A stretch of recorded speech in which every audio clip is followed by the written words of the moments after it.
I'm going to start actually with Dale, because I want to follow up on a couple of things he had to say. And maybe, Dale, you can help us understand Wisconsin's challenge versus some of our fellow states in the Midwest, the Michigans, the Illinois. Are we facing the same problem? Are we all in this together? Yeah. So I think we are all in this together. One of the advantages that we have is that Illinois is our neighbor. Which is interesting. When you look at the numbers that I put up in terms of net migration by age between 2010 and 15, Illinois lost among every age group, every 5-year age group except one. That was the 20 to 24, the recent college graduates. So they were going to Chicago, obviously, but every other one they've been losing.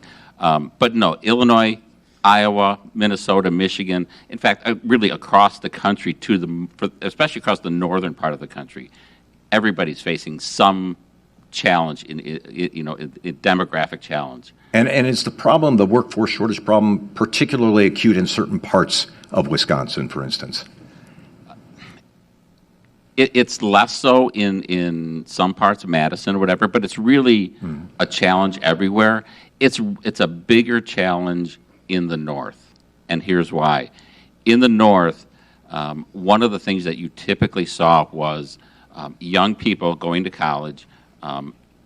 Where are all the universities in the state? They're south of Highway 29 for the most part. So they were leaving the north, coming south, and then many of them were heading back north. For the most part, you're not seeing that anymore. And so they're losing significant numbers of young women in particular, which means in terms of births, they're way down in births. So their challenges are even more acute than a lot of places in the South.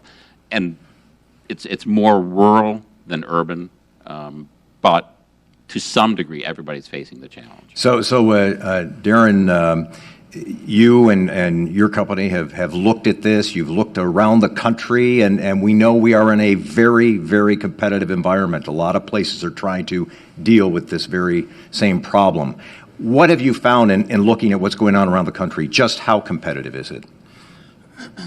Yeah, thanks, Mike. So the demographic problem that we face as a nation it's definitely uneven in terms of how the states are going to experience it. In the South and the Southwest, places like Arizona, Texas, they're attracting people right and left. If you look at the net migration numbers for Dallas, they net migrate about 50,000 people a year into Dallas-Fort Worth.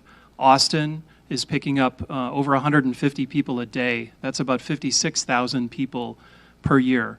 And if you look at other kind of winners around the country, places like Nashville, places like Columbus, these are on par with Austin. Maybe not all the way up to where Austin is, but what's common about those cities, they're capital city, college towns, they're tech hubs.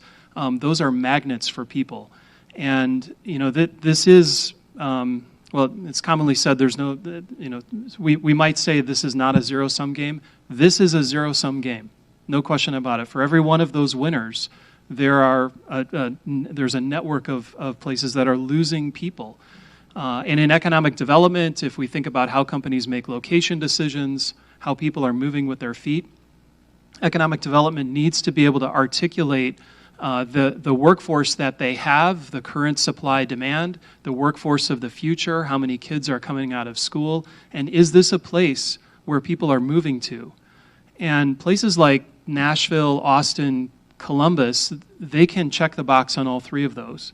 And our research shows that Wisconsin is struggling to check the box on all three of those. Our current demand for talent in the state is outstripping supply. We saw from Dale's numbers the forecasted future flow of talent without thinking about people moving in or out is not going to meet demand for talent.